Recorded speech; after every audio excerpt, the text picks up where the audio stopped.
Assalamualaikum warahmatullahi wabarakatuh.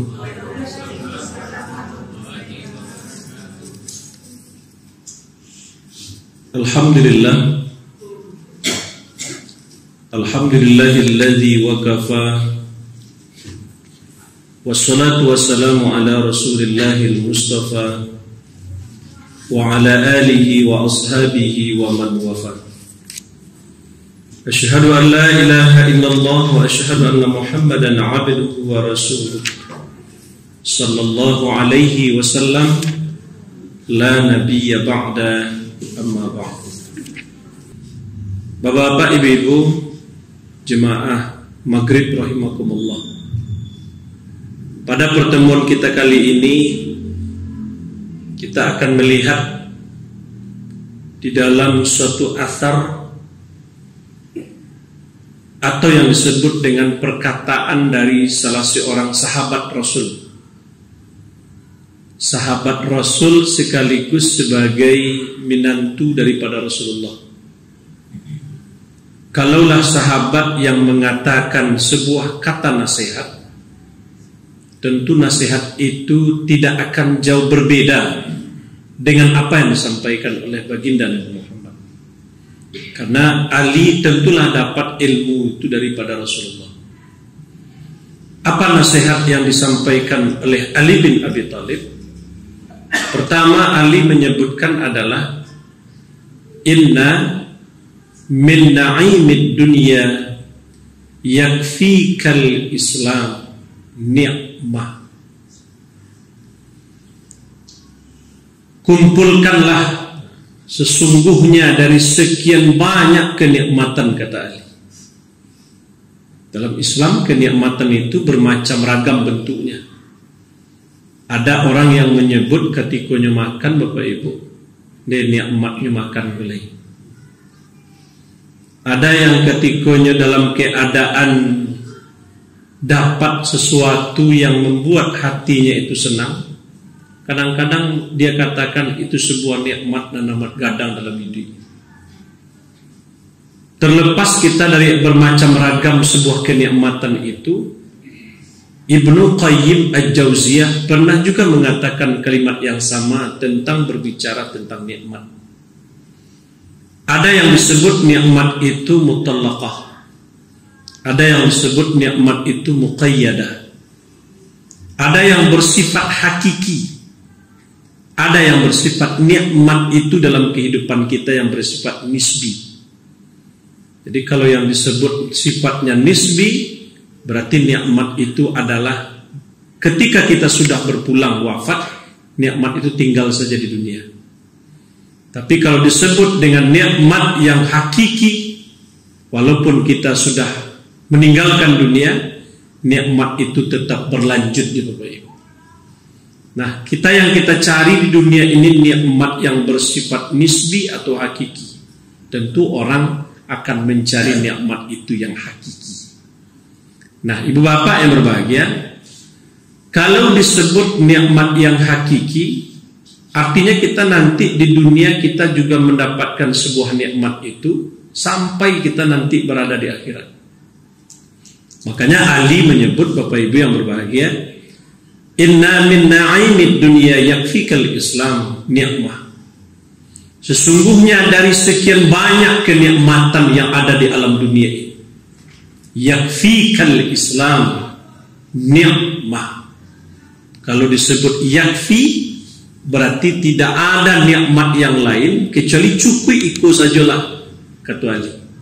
Apa nikmat itu? Islam. Jadi nikmat kita, Bapak Ibu, ketika kita hidup dalam keadaan menjadi seorang muslim, adalah itu sebuah kenikmatan yang terbesar, kata Ali. Jadi kalaulah disebut Islam sebuah nikmat terbesar, tentu ada sebagai dalil untuk dijadikan sebagai pokok pembicaraan.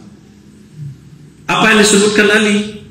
Nah, jadi kalau disebut Islam sebuah nikmat kebesaran yang paling besar bagi kita, beruntung awak masih dalam keadaan muslim. Alasannya apa? Pertama adalah dalam surah yang kelima. Surah yang kelima itu surah Al-Maidah di penghujung ayat, di ayat yang ketiga. Apa kata Allah? Al-yawma akmaltu lakum dinakum wa atmamtu alaikum ni'mati wa raditu lakumul Islam madinah. Ada tiga hal yang disebut di dalam ayat yang di penghujung ini. Pertama adalah al-yawma akmaltu lakum dinakum. Itu yang pertama.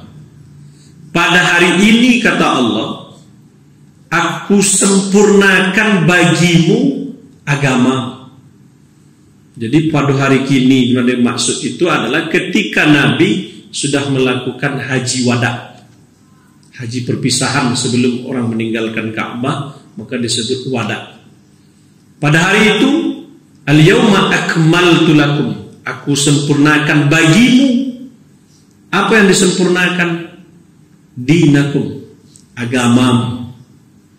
Jadi agama Islam itu Bapak Ibu bukan agama kurang, agama yang sudah disebut dengan akmal, sempurna.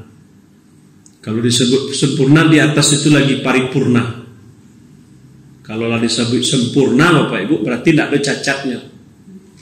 Cobalah saya lihat Bapak Ibu, Islam itu dari yang ketek sampai yang gadang itu sempurna.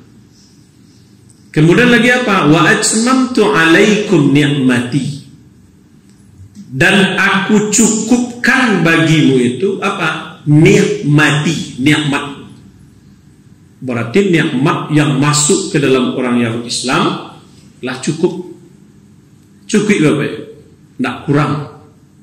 Berarti nikmat manusia itu yang diberikan Allah tidak ada kurang lagi dalam Islam. Nikmatnya sudah cukup.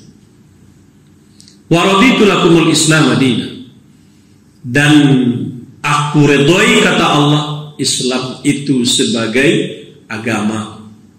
Jadi kalaulah disebut Islam itu nikmat yang telah dicukupkan Allah, Islam itu adalah sebagai agama yang telah sempurna, yang telah diredoi oleh Allah. Apa kata seorang mu'allafnya mengecek, mengajuk ragu je Islam lain, namunnya sajalah jali itu Islam. Aslama yuslimu islaman, tunduk patuh selamat. Jadi orang yang dalam Islamku orang yang selamat. Selamat dari apa? Selamatnya dari musyrik, selamat dia daripada kafir, selamat dia daripada bentuk kemunafikan. Jadi kalaulah awak termasuk muslim Bapak Ibu, itulah terselamatkan. Kalau dalam Al-Quran disebut oleh Allah dalam surah Ali Imran, apa kata Allah? Wahai orang yang beriman, bertakwalah kepada Allah, wala tamutunna illa wa antum, jangan awak mati, jangan kita berpulang kecuali mati kita itu dalam keadaan muslim. Islamku agamanya lah sempurna. Dalam surah Ali Imran ayat 85, apa kata Allah? Wa may yabtaghi ghairal islami dinan, siapa yang mencari agama selain daripada Islam, falan yuqbala minhu, maka tidak diterima darinya agama itu, wa huwa fil akhirati minal khasirin, besok di akhirat kata Allah nya merugi. Sudahlah merugi Bapak Ibu, di akhirat termasuk orang yang merugi nanti. Banyak ayat yang mendukungnya. Apalagi inna dina indallahil, langsung disebutkan Pak, sesungguhnya agama di sisi Allah itu cuman Islam. Islam itu patuh, tunduk. Pokoknya orang-orang yang dalam Islam itu patuh sajalah kepada Allah. Nah, makanya Ibu Bapak yang berbahagia, apalagi kemudian Islam itu disebut dengan ad-dinun nasihat. Islam itu adalah agama nasihat. Jadi orang Islam itu selalu mengingatkan. Makanya disebut dengan wasiat. Perhatikan wasiat di dalam surah Al-Baqarah ayat 100 yang ke-32. Ketika Nabi Ibrahim memberikan wasiat itu kepada anaknya, dan juga Yakub kepada anaknya. Wa wasa biha Ibrahimu banihi. Apa kata Allah Subhanahu wa taala? Dan Ibrahim mewasiatkan ucapan itu untuk anaknya. Wa Yaqubu Dan juga Yakub menyampaikan kepada anaknya, ya baniya, innallaha astafa lakumud dina fala tamutunna illa wa antum muslimun. Kata Nabi Ibrahim diberikan wasiat, nasihat kepada anaknya, kemudian Yakub kepada anaknya. Apa katanya? Innallaha astafa alaikum, Allah pilih agama ini untukmu. Agama yang dimaksud itu adalah agamanya Ibrahim. Pilihan untuk kamu. Innallaha astafa alaikumuddin. Apa kata Yakub kepadanya? Fala tamutunna illa wa antum muslimun. Jangan engkau mati nak kecuali dalam keadaan muslim.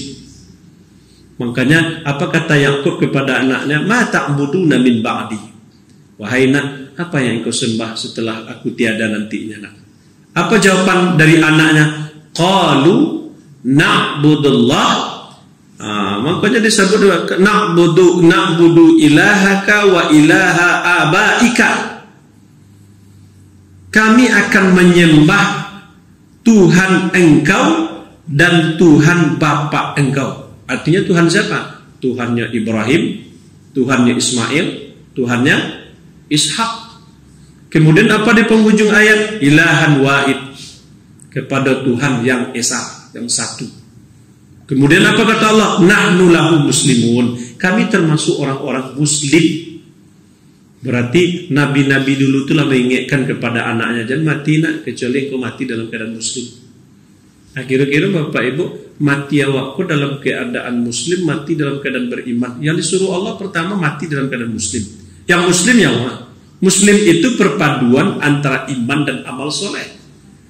Makanya dalam rukun Islam kan perpaduan itu Bapak Ibu. Ada akidah di dalamnya, ada amal soleh di dalamnya, syariat.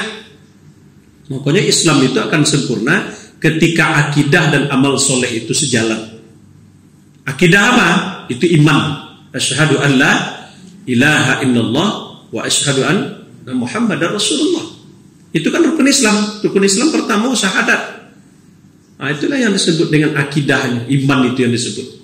Kemudian yang kedua adalah amal, yang disebut amal soleh. Amal soleh itu apa? Syariat, salat, puasa, zakat, haji. Makanya rukun Islam itu di pertama yang dikuatkan adalah akidah, iman kita kepada Allah Subhanahu wa taala. Makanya Ibu Bapak, Ustaz, banyak orang Islam mah KTP tapi nggak sholat mah. Nah, kira-kira orang Islam atau orang kafir itu Bapak Ibu? Kalau nggak sholat, Islam KTP namanya. Islam itu hanya di KTP saja. Berarti besok yang masuk surga besok KTP-nya saja. Kurang tinggal nanti Bapak Ibu. Kali itu yang disebut man taraka shalah muta'ammidan faqad kafara jihar. Saya meninggalkan salat dengan sengaja, berarti sungguh dia telah kafir di hadapan Allah Subhanahu wa taala. Arti orang-orang kalau nyasabui awaklah bersahadat tapi salat enggak. Nah, berarti salat saja kalau akidah saja diandalkan tanpa melakukan amal soleh dalam bentuk syariat, tak sempurna dia. Makanya dalam Al-Quran terus digandengkan oleh Allah, disandingkan. Ketika Allah menyebut iman, pasti setelahnya amal soleh, ataupun amal soleh yang didahulukan dikuncinya dengan iman. Nak selamanya nak ya ayyuhallazina amanu. Nah, pertama innallazina amanu wa amilus shalihat. Iman dulu baru amal soleh. Kadang-kadang didulukan amal soleh dulu. Man amila shalihan min zakarin aw unsa wa huwa mu'min. Saya beramal soleh laki-laki dan perempuan dalam keadaan beriman. Nah, kalau bermodalkan hanya kepada iman saja tidak cukup. Mesti dia dilakukan amal soleh dalam bentuk syariat. Makanya Ibu Bapak yang berbahagia, Islam itu bukan saja yang kita sebut bedanya orang Islam dengan orang kafir, orang beriman. Karena kan ada orang buat begitu. Apa bedanya orang-orang Muslim dengan orang beriman? Yang orang yang beriman itu Bapak Ibu yang berbahagia, tentu latar belakangnya dari mana? Dari Muslim. Muslim itu kan itu perpaduan yang kita sampaikan tadi. Makanya Allah menyebut jangan kamu mati kecuali mati dalam keadaan Muslim. Yakub mengatakan kepada anak, Nabi Ibrahim mengatakan kepada anaknya, fala tamutunna illa wa antum muslimun. Apa Pak? Husnul khotimah secara nama husnul itu hasan baik. Khotimah itu khotam. Ulanglah khatam Al-Quran. Khotam itu apa? Tutik. Ya, tutik. Nah, inilah khatam Al-Quran. Kan khatam, makanya khatam itu sebenarnya husnul khotimah. Jangan jauh Pak. Husnul lah, itu lain artinya. Ini johah husnul. Kadang dibuat orang kajoha husnul, mati dalam keadaan terhina dia. Nah, makanya sebut husnul. Dulu ada ustaz dulu ya Pak, namanya hasnul. Husnul itu baik. Matinya itu dalam keadaan terbaik. Kalau nya mati dalam keadaan Islam, mati terburuk, mati terbaik. Nah, terbaik, mati itu disebut dengan husnul khotimah. Apalagi matinya itu ibu, mati yang terbaik itu kapan matinya? Matinya mampu dia mengucapkan kalimat la ilaha illallah. Husnul khotimah itu sebutan untuk seseorang yang berpulang.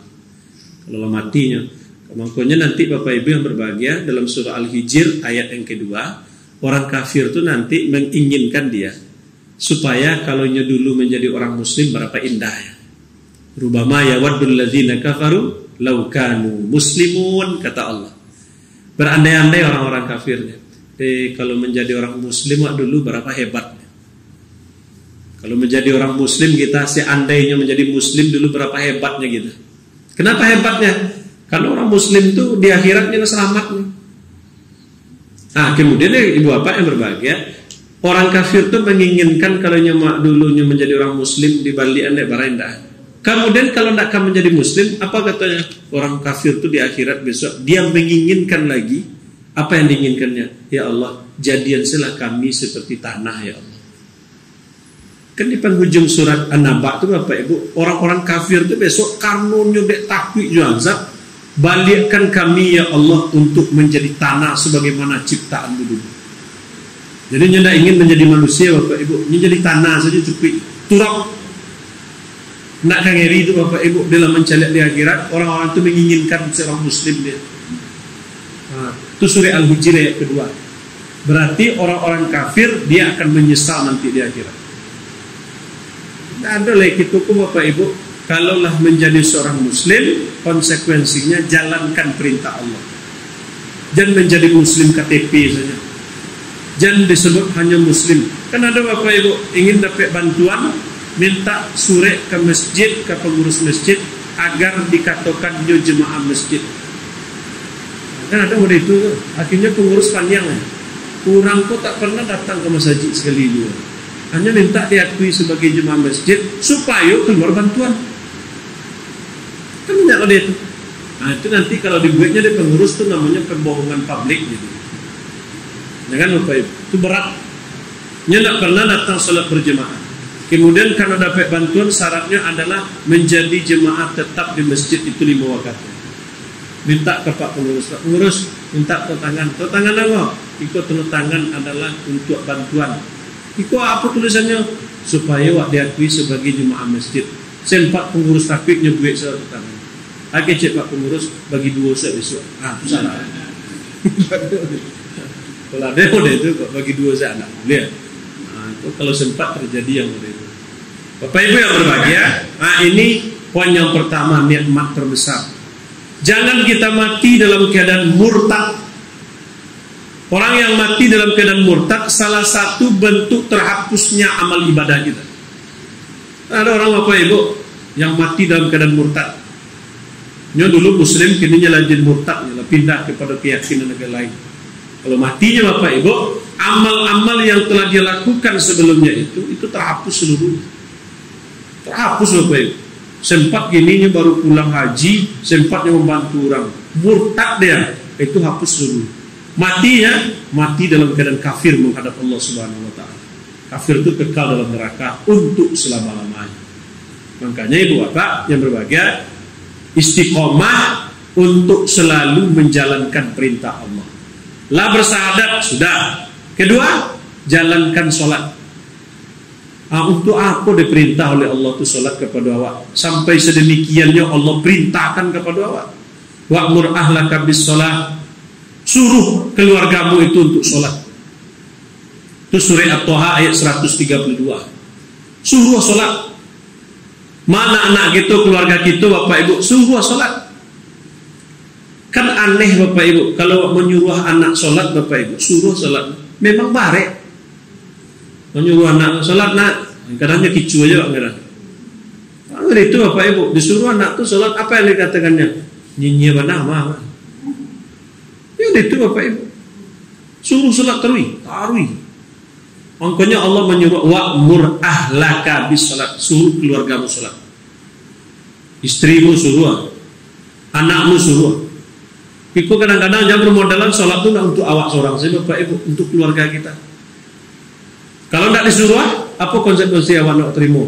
Awak sholat awak tidak ada jaminan awak untuk diarahkan ke surga. Atau tanggung jawab saya yang pertama sekali, tanggung jawab seorang ayah kepada anak dan istri. Aku kadang-kadang diingatkan bukan oleh ayahnya, tapi diingatkan oleh istrinya. Dadanya gue lele subuh. Hendaknya jago subuh, sholat saya seorang. Awak barang mencalinya anak-anak Bapak Ibu. Dicali anak-anak. Gimana cali anak? Ditanya di sekolah aku, ditanya di sekolahnya. Tanya gini, nak, saya nak sholat subuh nak. Jawab anak itu saja Bapak Ibu. Takaluk Pak. Banyak yang takaluk Bapak Ibu. Subuh itu paling banyak ditinggalkan orang. Kalau maghrib, tanyakan anak-anak itu. Banyak yang sholat itu Bapak Ibu. Siku saja tadi jelek. Siku saja Pak, banyak deh Pak. Lakang awak tadi banyak sholat. Kini entah kemana itu. Entah mungkin pergi makan pulang. Subuh jelek besok nada itu. Hanya Bapak Ibu yang berbahagia. Memang berat sholat subuhnya. Makanya ditanya pertama sekali, coba tanya, cek anak gitu, tanya sholat subuh. Sebabnya dalam keadaan mode itu, kadang orang tua juga salah. Ibu menjaga anak, ya lama lalu. Ibu lah besok, kecek malaikat besok. Kalian ibu, awak masuk neraka semua anak besok. Bapak Ibu, tarik tanggung jawabnya. Jangan disangka nanti awak kecek awak lah selamat awak. Anak awak tak suruh sholat. Ustaz, anak ambulah keluarga lah beristri. Itu tak ada ingatkan di sholat. Kan nyulah kadang. Namanya tanggung jawab orang tua itu Bapak Ibu, bukan tergantung masalah nikah. Mengingatkan. Tugas engkau Muhammad kata Allah, merubah orang itu tidak ada tugas engkau. Tugas engkau memberikan kabar petakut, memberikan kabar berita gembira. Islam itu kan dua, kabar gembira aja, kabar petakut. Mana lebih dahsyat Bapak Ibu? Satu-satunya perintah Allah itu yang pakai umur itu kan sholat saja. Jadi Bapak Ibu, apa kata Rasulullah SAW? Muru auladakum bisolat. Suruh anakmu sholat. Wahum abana'u sab'i sinin. Kalau mereka itu anak itu sudah berusia 7 tahun. Kalau 7 tahunnya suruh sholat dari Bapak Ibu. Jadi biarkan dia tidak sholatnya. Ustaz, anak kami suruh sholat 5 tahun. 4 tahun lah kami suruh sholat. Hebat Bapak Ibu. Kenapa? Memperkenalkan sholat itu kepada anak dari kecil. Nanti Bapak Ibu pasti dari kita masing-masing tuh kalau balik memori kepada yang lama pasti itu kecewa. Ambo ketek dulu kalau nak sholat nyolapi dia tangguh. Iya nak Bapak Ibu. Iyo. Ambo yakin ibu bapak si koko yang nalakan dia merasai ketek dulu. Maksudnya termasuk ambo pribadi Pak. Ambo pribadi kalau nak sholat dulu orang kayak lah siap di muka pintu. Pakai apa? Pakai rotan. Kecilnya. Le sholat zuhur tadi. Le sholat asar tadi, le sholat maghrib tadi. Sempat tak terjawab Bapak Ibu, maghrib nak sholat, tapi jatah 3, karena maghrib 3 rakaat. Besok diulang lo kali 2. Tapi akhirnya pemain dulu ketek-ketek pakai kain sarung, balatan di pinggang. Seperti itu Bapak Ibu. Kalau nak mungkin awak, ambo yakin Bapak Ibu, pengaruh didikan orang tua itu memang luar biasa. Pengaruh Bapak Ibu. Akhirnya anak Bapak Ibu mah mengecek. Di sekolah itu Bapak Ibu, kadang sekolah itu ya ambo sering kali mendangannya aku ranking sekian, hebat iku. Tapi ibadah kadang-kadang lah di nomor sekian kan. Badek mada anak ya, badek susah anak ya. Kadang-kadang penyebabnya Bapak Ibu, sang le disuruh sholat, le mengicu. Apa le nak disuruh? Kalau didikan subuh Bapak Ibu, duduk di muka tuh. Atau ditunggu anak. Lah sholat nak alun. Lah sholat di rumah. Lah sholat alun. Kadang-kadang coba tidak ditanya Bapak Ibu, tidak sholat gitu. Tidak sholat Bapak Ibu. Paling-palingnya datang didikan subuh sekedar datang saja. Sholat tidak. Tidak prioritas ini sholatnya. Padahal itu yang utama sekali pendidikan. Nah, makanya berhasil orang-orang tua kita dulu mendidiknya, karena dulu orang tua itu pakai rotan di samping. Tidak dapat lapia, tidak dapat lapia. Kini kalau lapia takwi Pak. Takwi Bapak Ibu. Karena dek ham tu. Seketik ham. Bayang Bapak Ibu, guru dia nasihati anaknya ketapel mata guru. Ngiri wak menceliak begitu balik anak kepada guru. Tak senang juga guru laporkan kepada polisi. Akhirnya guru pun lah masuk penjara saja dia. Kalau dulu mengadu anak pulang Bapak Ibu, kan saya mau ketahui, mengadu anak pulang di rumah tidak ada pembelaan. Di rumah yang ada apa dulunya? Oh, nyelapia di Surabaya. Aku tanpa adang celeh. Akhirnya tidak ada tulis Bapak Ibu. Kini tiba di rumah, mawak di lapia sekolah, balik lapia. Itu ngadu lama di serangnya guru ketampeknya majanya. Anakku di rumah tak pernah dilapia dah. Di rumah lah merasa dia kayak pinggang dilapia tak kecil. Itu Bapak Ibu. Makanya pendidikan itu sekarang apa namanya? Pendidikan itu yang dicari sekarang bagaimana anak juara, padahal karakter anak tak dibentuk. Pokoknya ibu bapak yang berbahagia dan kita sesalkan hari itu yang terjadi. Apa itu? Pendidikan itu tidak jalan lagi dalam bentuk mendidik. Kalau sempat sebentar lain Bapak Ibu ditutup pendidikan agama, lah habis selesai. Kalau sempat sebentar lain pendidikan agama dikurangi.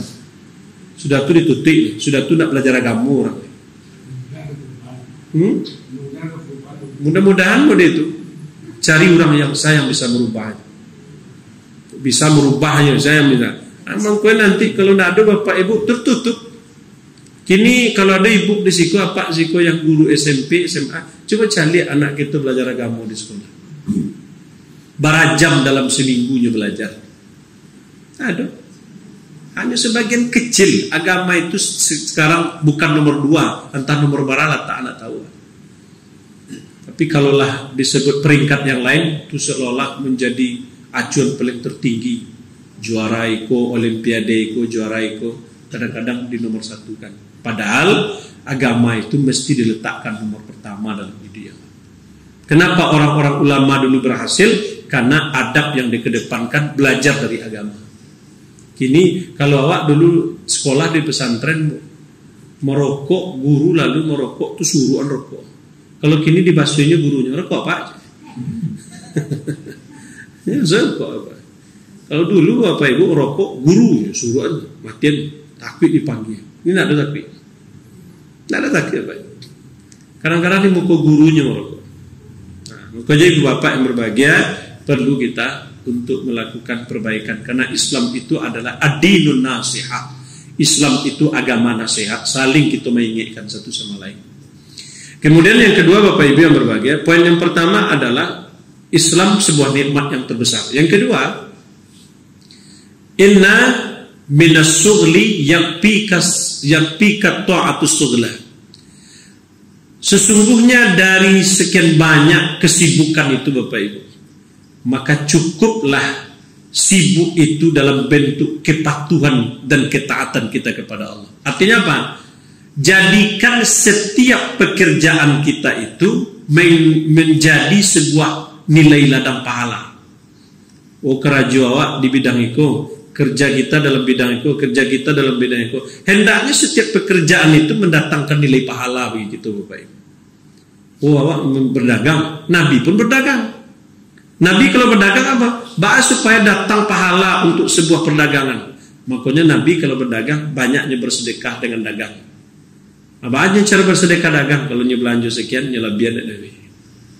Malah kalau ada orang model itu Bapak Ibu belanja nyelabian, itu tandanya bersedekah. Tapi jangan awak lu Bapak Ibu kalau ada orang menjual, jangan awak minta labiah gitu. Kadang-kadang model itu jualan sekilo minta labiahnya tambah lah Pak. Tidak boleh Bapak Ibu. Kalau itu orang yang malabian kepada awak, tanda dia itu mencari nilai pahala dari pekerjaan yang dia lakukan. Macam-macam orang Bapak Ibu. orang untuk mendapatkan sibuk itu bukan berarti ini dalam masjid sholat saja. Kerajo anak itu salah memahami makna sibuk dalam beribadah itu. Tidak itu saja. Ada orang kadang bapak ibu selesai sholatnya tak apain dari kemana. Tapi yang pikirkan apa? Nah, dulu kan ada pak. Kalau simbolnya nih kan. Kalau awak jago pagi yang di program di otak apa gitu. Yang di programnya saya orang yang kau bisa bantu gini kan itu bapak ibu. Kalau orang berpikiran apa pagi kok saya orang yang kau bantu ya, jadi balik kalau dibalik apa ninya nih baru jago sih pagi saya orang yang akan membantu awak ya. Itu terbalik kalimat itu. Minta bantuan dari orang yang carinya.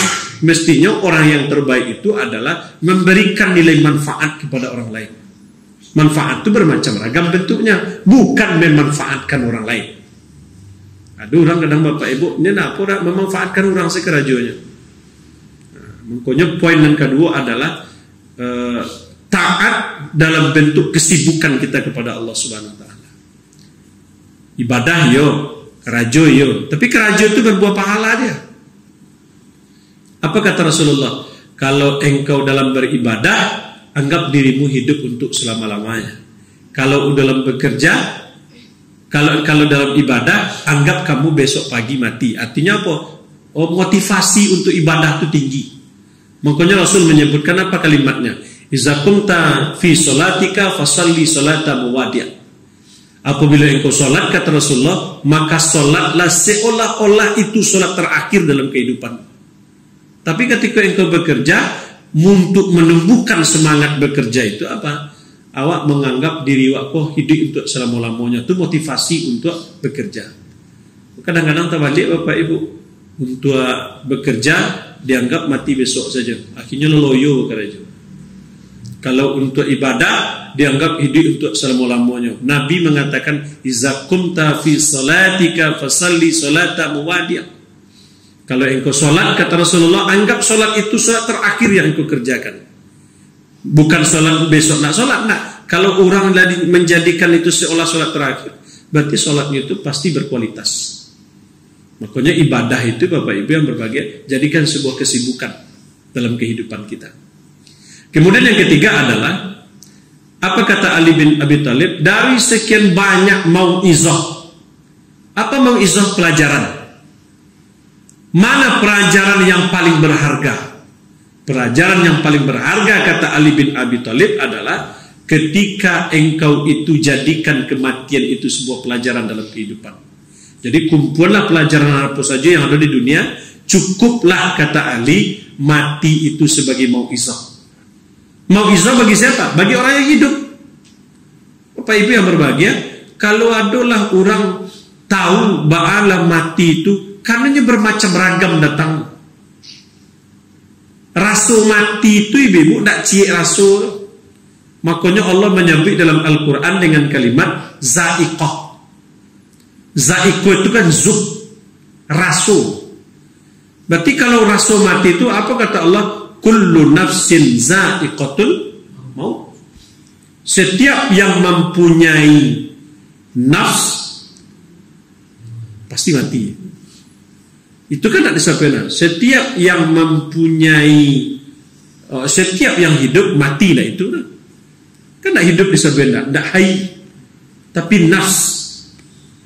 Berarti kalau makhluk hidup ibu-ibu, kalau hai itu kan hidup artinya.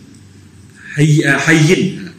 Hai itu artinya adalah setiap makhluk hidup pasti mati. Berarti yang mati cuman yang makan, yang minum, yang lalu itu saja yang mati. Berarti malaikat tak mati. Makanya Allah tidak memakai kalimat setiap yang hidup mati. Nah, setiap orang, setiap yang mempunyai nafs pasti mati. Malaikat punya nafs pasti mati. Manusia nafs. Jadi seluruh makhluk itu, mau malaikat maut, mau malaikat apapun, Israfil sekalipun, dia akan merasakan nafs kematian itu Bapak. Pokoknya nanti yang namanya mati itu pelajaran berharga bagi kita. Kalau lah mati itu Bapak Ibu, nak boleh selesai tugas duniawa, dan kita nanti akan mempertanggungjawabkan. Orang-orang yang berada di alam barzakh ini, kalau sempat diputar oleh Allah SWT saja, mungkin awak dalam kondisi manganya gitu. Orang di alam barzakh dialami kalau tidak kenikmatan, kalau tidak azab. Nabi yang mengatakan, Bapak Ibu, malaikat saja mencabut dengan lembut, macam malaikat mencabut dengan kasar. Berarti orang kalau dicabut dengan kasar sebuah siksaan awal. Berarti di alam berikutnya lebih parah lagi. Tapi kalau ada orang yang dicabut dengan penuh kelembutan, berarti awal yang baik untuk menuju tahapan-tahapan berikutnya. Makanya Nabi ketika lewat jenazah, apa kata Nabi? Mal mustari wal mustarah minhu. Lalu jenazah, apa itu ya Rasulullah? Mal mustari ya Rasul. Apa itu mustarihun?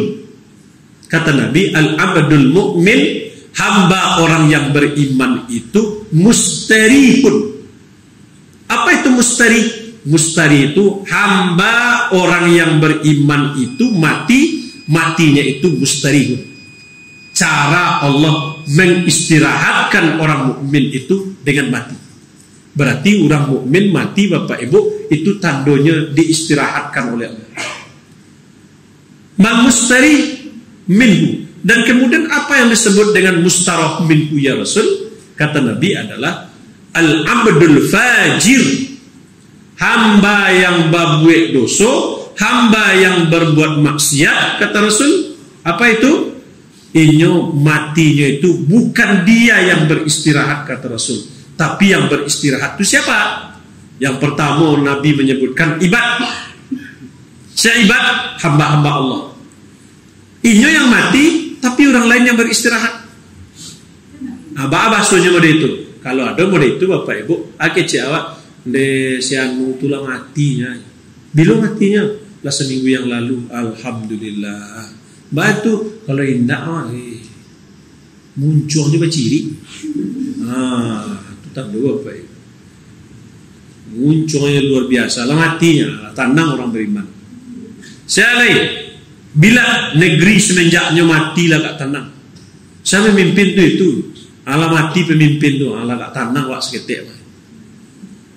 Sajar, batang kayu pun tanang dengan kepergian. Akhirnya saya membakar-bakar hutan itu. Tuhan. Akhirnya lama besok Bapak Ibu, nyo tanya dek rumput itu, baru nak dibakar orang lain. Hanya jawab dek tumbuhan yang lain, orang yang membakar kalau mati. Dawab apa binatang, hewan. Kecil hewan semenjak orang tu lah mati naklah tanang waktu ini. Aku hati-hati orang-orang yang suka madu ayam. Orang suka madu ayam Bapak Ibu. Kecil ayam tu dulu bercakap tarui siwak. Kini dia tidak lagi. Orang dan madu awak kalau mati gini. Aku hati-hati orang madu ayam. Emang konya ikut barik soalnya Bapak Ibu. Disebut mustariun tu. Apa sampai binatang tanang dengannya mati kan keterlaluan. Aku dua mati orang itu dalam kuburnya kalau tidak siksaan, kalau tidak sebuah kenikmatan. 3 yang disampaikan Ali Bapak Ibu. Pertama Islam, nikmat terbesar. Yang kedua adalah kesibukan dalam ibadah, sebuah nikmat terbesar. Yang ketiga adalah pelajaran yang paling berharga itu adalah banyaknya kita mengambil pelajaran dari sebuah kematian itu sendiri. Mudah-mudahan kita nan hadir ke Bapak Ibu, mudah-mudahan kita mati nantinya yang sampai apa tadi husnul khotimah, mati dalam keadaan muslim. Jangan mati dalam keadaan su'il khatimah. Ada orang mati Bapak Ibu berdasarkan kebiasaan aja. Ada orang mati Bapak Ibu, matinya tuh mencelik buruk sih orang. Karena hidupnya suka mencelik buruk sih orang. Man asa ala syai' mata alaih. Orang itu akan mati berdasarkan kebiasaan hidup. Kalau ibu-ibu serobok orang senyum, maka ibu mati nanti, ibu bapak kita hadir mati dalam keadaan tersenyum nanti. Tapi kalau membudui saja, mati membudui saja. Itu saja Pak. Senyum itu sedekah Pak, senyum kepada orang lain. Kok tak infak Pak senyum itu lah. Senyum itu sedekah. Kemana senyum sedekah itu? Senyum ke seluruh orang. Ke suami, ke istri apa nak senyum, ke istri orang senyum itu tak. Senyum ke seluruh orang Pak. Kadang-kadang senyum sedekah Ustaz. Kasih tu ke bini orang senyum. Kenapa senyum lagi bermasalah? Itu saja Bapak Ibu yang dapat aku sampaikan, mudah-mudahan bermanfaat. Subhanakallahumma wa bihamdika, nasyhadu an la ilaha illa anta, astaghfiruka wa atubu ilaik. Assalamualaikum warahmatullahi wabarakatuh.